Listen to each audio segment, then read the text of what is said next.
Hello everyone, this is the last video that I will be making for this chapter, and here we will be looking at how you can make a formula for a line through 2 points.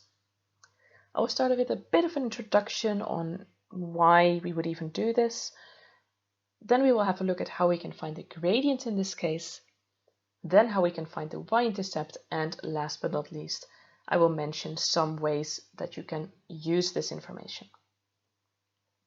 So why so specific? Why 2 points? Well, the thing is that you need 2 points to describe a line, and actually, if you have 2 points, there is always exactly one straight line that goes through those 2 points. So 2 points is exactly the information you need. You don't need any more information. And what do we need again to make this formula? Well, just like before, we need a gradient and a y-intercept. This also ties back to the 2 points. We need 2 pieces of information, gradient and y-intercept. So we need to use 2 pieces of information, 2 points. To see how this works, let's just use this example. So we have 1, 4 and 6, 18. And since we can't really read off the y-intercept, we're going to have to start with the gradient. Right, so how do we find the gradient from those 2 points? In the book they use this formula. Gradient equals increase in second coordinate divided by increase in first coordinate.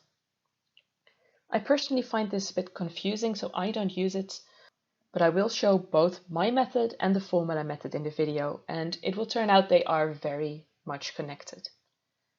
So what I do is I try to visualize it. If I go from 1, 4 to 6, 18, I take 5 steps to the right from 1 to 6, and from 4 to 18 I go 14 steps up. Which is good to know, but I want to know what happens when I go 1 step to the right.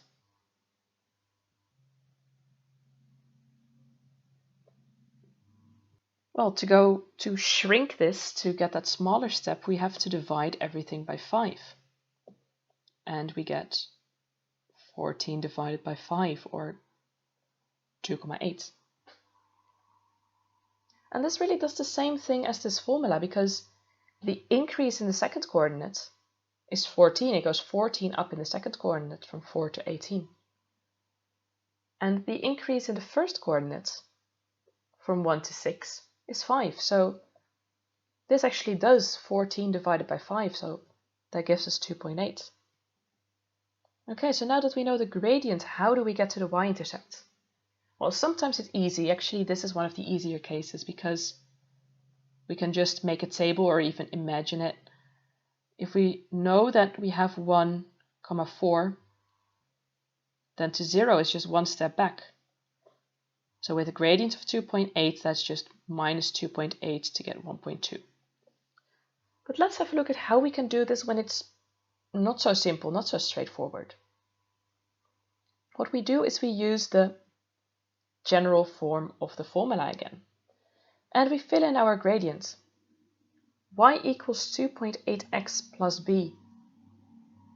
This is essentially all we know about the formula so far. Except we also know that this line goes through those 2 points. So we fill in one of those points. Doesn't matter which one you pick, I'm going to fill in the first one. And then the first coordinate is x, the second coordinate is y. So filling in y is 4 and x is 1, we get 4 equals 2.8 times 1, x, plus b. Or if we shorten it, just 4 equals 2.8 plus b. And solving this, 2.8 plus something is 4, we find that indeed b, our y-intercept, is 1.2. And finally, we can fill that in to this formula to get our final formula, y equals 2.8x plus 1.2. And we have found the formula just from these 2 points. Okay, but it seems very specific to only get 2 points. When would you use this? Well, if you have a table, then you could choose to just pick 2 points from there. Maybe these 2, maybe 2 different ones. And that's 2 points, and you can use that to get your formula. Or if you have a graph and lots of it is hard to read off, I can't even see what the y-intercept is, but I can read off this point, and going down the line, I can read off this point. That's 2 points. I can make a formula with just these 2 points.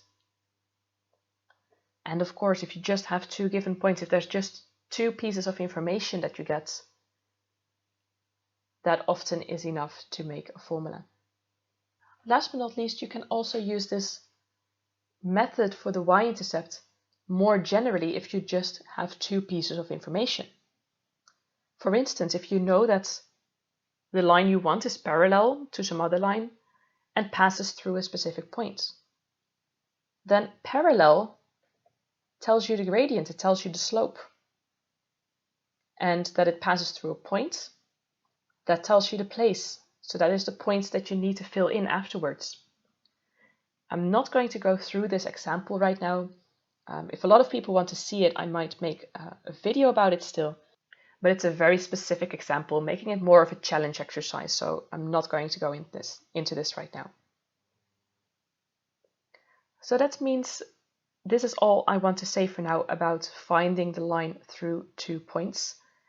I hope this helped you figure out how this works, and I wish you lots of luck practicing this and getting used to this new method.